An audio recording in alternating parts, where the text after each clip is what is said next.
नमस्कार, KP news 24/7 में आपका स्वागत है। मैं हूं पूजा आपके साथ। चलिए शुरू करते हैं आज की खबरों का सिलसिला। उससे पहले एक नजर आज के मुख्य समाचारों पर डालते हैं। और आज के कानपुर में ट्रक हादसे का शिकार हुआ चालक, घायल, उपचार जारी। उत्तर कन्नड़ भूस्खलन, केरलवासी सिद्धरामैया के सोशल मीडिया पर अर्जुन बचाओ पोस्ट क्यों डाल रहे हैं। जल जीवन जेजे मिशन का काम गुणवत्ता में खराब, रिपोर्ट। कावा रूट पर नेम प्लेट के सरकार के फैसले पर सुप्रीम कोर्ट ने लगाई अंतरिम रोक, कहा दुकानदारों को पहचान बताने की जरूरत नहीं। पिछले सत्र में लोकतंत्र का गला घोटा गया, मानसून सत्र शुरू होने से पहले बोले पीएम मोदी।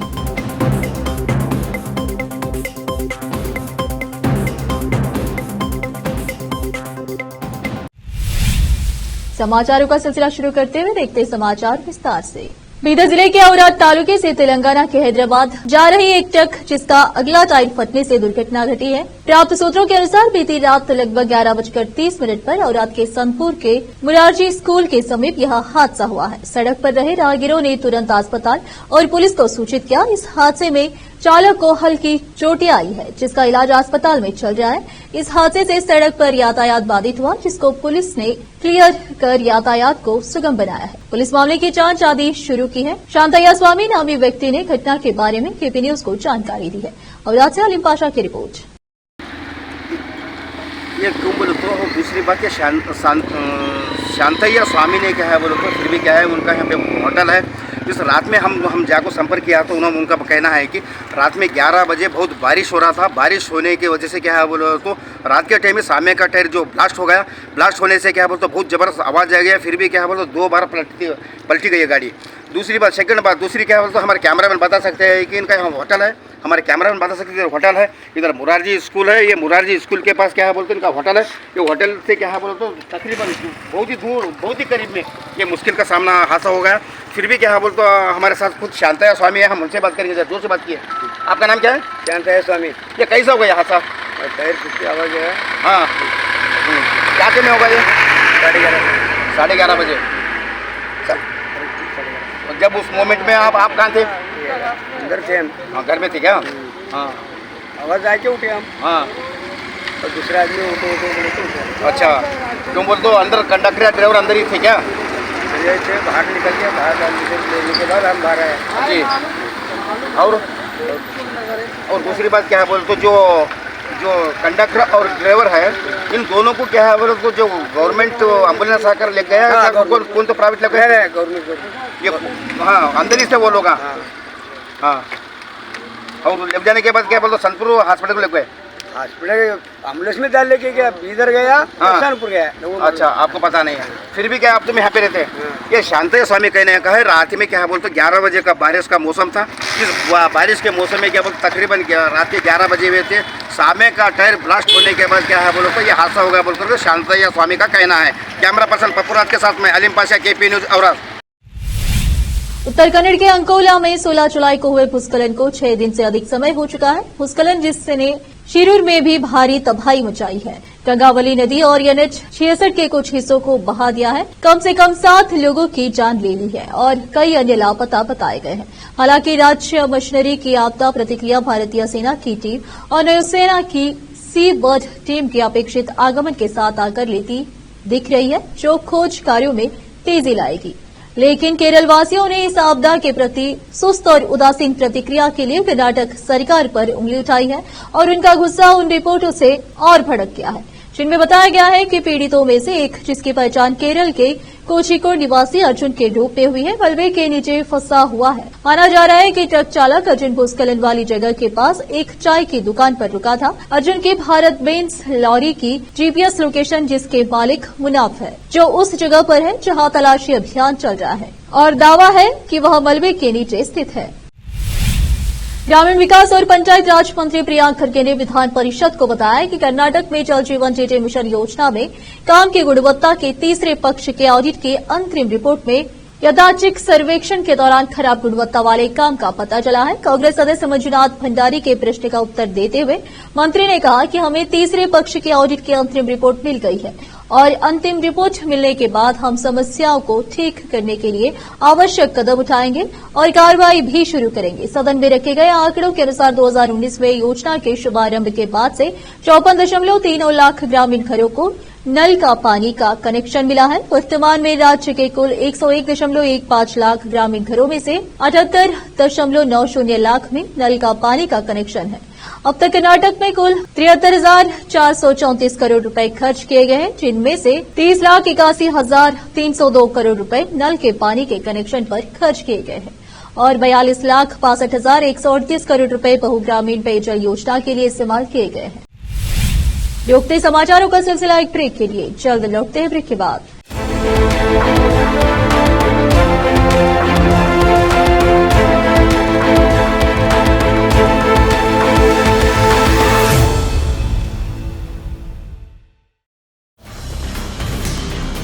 हिंदुस्तान के हर कोने में हम हैं मौजूद। 24 घंटे हालात पर गहरी नजर, खबरों से जुड़े चुपते सवालात और आपको दिखाता है धार्मिक, सामाजिक, राजनीतिक, लोकल और इंटरनेशनल न्यूज की सबसे बेहतर कवरेज, जो आपको रखती है हर पल बाखबर। देश और दुनिया भर की खबर के लिए देखते रहें केपी न्यूज 24/7। ब्रेक के बाद आपका स्वागत है। आइए अब देखते हैं अन्य समाचार। कांवड़ रोड पर नेम प्लेट लगाने के मामले में सुप्रीम कोर्ट का बड़ा फैसला सामने आया है। सुप्रीम कोर्ट ने सरकार के कांवड़ रोड पर नेम प्लेट लगाने के फैसले पर अंतरिम रोक लगा दी है और कहा है कि दुकानदारों को पहचान बताने की जरूरत नहीं है। इसके अलावा कोर्ट ने यूपी, उत्तराखंड और मध्य प्रदेश सरकार को नोटिस भी जारी किया है। संसद का मानसून सत्र सोमवार 22 जुलाई से शुरू हो रहा है। आपको बता दें कि इसी सत्र में देश का बजट पेश किया जाएगा।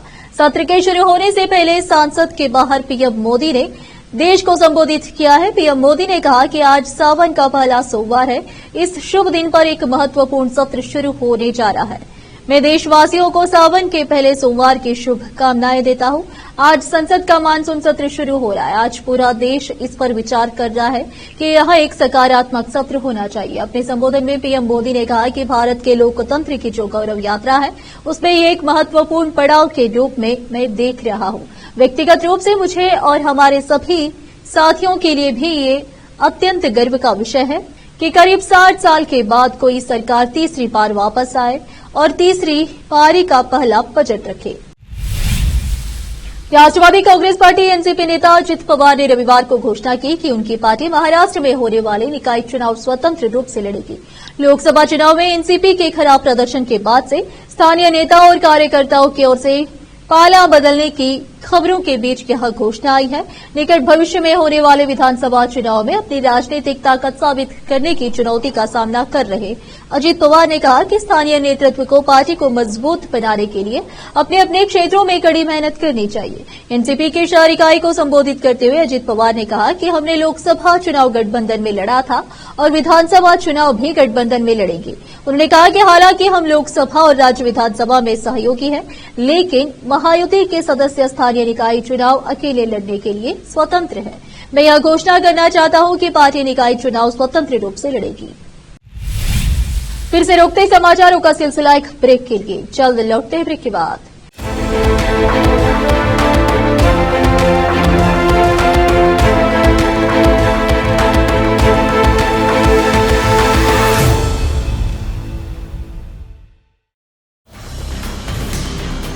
हिंदुस्तान के हर कोने में हम हैं मौजूद। 24 घंटे हालात पर गहरी नजर, खबरों से जुड़े चुपते सवालात और आपको दिखाता है धार्मिक, सामाजिक, राजनीतिक, लोकल और इंटरनेशनल न्यूज की सबसे बेहतर कवरेज, जो आपको रखती है हर पल बाखबर। देश देश और दुनिया भर की खबर के लिए देखते रहें KP News 24/7। ब्रेक के बाद आपका स्वागत है। आइए अब देखते हैं समाचार। ऑल इंडिया मजलिस-ए-इत्तेहादुल मुस्लिमीन AIMIM नेता असदुद्दीन ओवैसी ने कहा है कि यूपी सरकार छुआछूत को बढ़ावा दे रही है और यह संविधान के आर्टिकल 17 का उल्लंघन है। उत्तर प्रदेश में प्रशासन की तरफ से आदेश जारी किया गया है कि कांवड़ यात्रा के रास्ते में पड़ने वाली सभी दुकानों के मालिकों को अपना असली नाम दुकान के सामने लिखना होगा। प्रशासन के इस फैसले पर जमकर बवाल हो रहा है। शुरुआत में यह आदेश सिर्फ मुजफ्फरनगर के लिए था। हालांकि उत्तर प्रदेश सरकार के अधिकारियों का कहना है कि पूरे राज्य में यह आदेश जारी किया जाएगा और हर शहर में खाने की दुकान के मालिकों को अपना असली नाम दुकान के सामने लिखना होगा। उत्तर प्रदेश के बाद मध्य प्रदेश में भी ऐसा ही आदेश जारी किया गया था। हालांकि बाद में प्रशासन ने यू टर्न लेते हुए कहा कि उन पर ऐसा करने का कोई दबाव नहीं है। आज सावन का पहला सोमवार है। इस साल सावन का महीना 22 जुलाई से 19 अगस्त तक रहेगा। देश भर में सावन की दस्तक से उत्साह का माहौल है।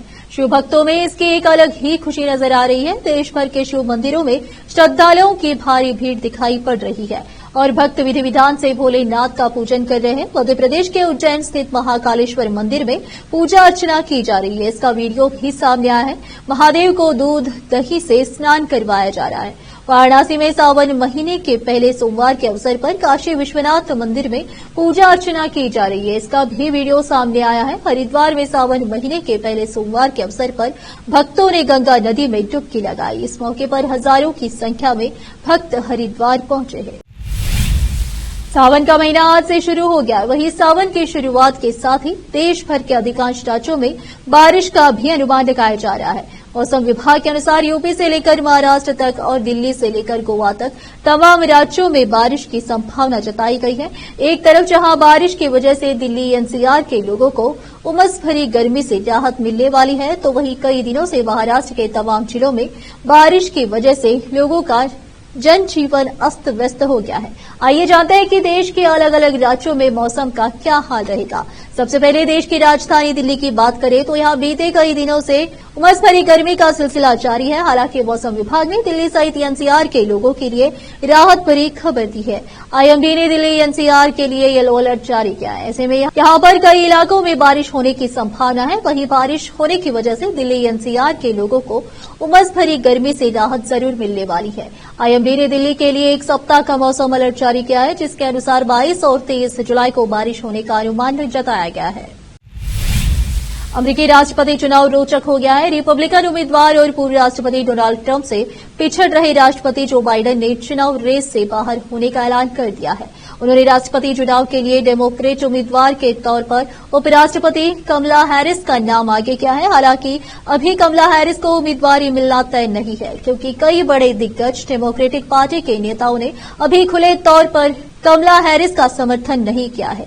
अमेरिका के पूर्व राष्ट्रपति बराक ओबामा और प्रतिनिधि सभा की पूर्व स्पीकर नैन्सी पेलोसी ने राष्ट्रपति पद की दौड़ से पीछे हटने के लिए जो बाइडेन के फैसले की तारीफ की है। हालांकि पेलोसी और ओबामा दोनों ही नेताओं ने अपने बयान में कमला हैरिस को उम्मीदवार बनाने को लेकर कोई भी बयान समर्थन नहीं जाहिर किया है। दोनों ने ही हैरिस को तत्काल समर्थन करने से परहेज किया है।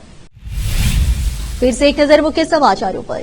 औराद के स्तनपुर में ट्रक हादसे का शिकार हुआ चालक, घायल, उपचार जारी। उत्तर कन्नड़ भूस्खलन, केरलवासी सिद्धरामैया के सोशल मीडिया पर अर्जुन बचाओ पोस्ट क्यों डाल रहे हैं। जल जीवन JJ मिशन का काम गुणवत्ता में खराब, रिपोर्ट। कांवड़ रूट पर नेम प्लेट के सरकार के फैसले पर सुप्रीम कोर्ट ने लगाई अंतरिम रोक, कहा दुकानदारों को पहचान बताने की जरूरत नहीं।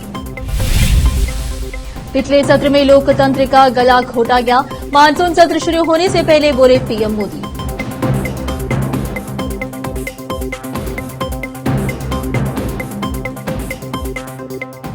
KP न्यूज में आज इतना ही। आप देख रहे थे KP न्यूज। अन्य समाचारों के लिए जुड़े रहे हमारे चैनल से। KP न्यूज 24/7 से धन्यवाद।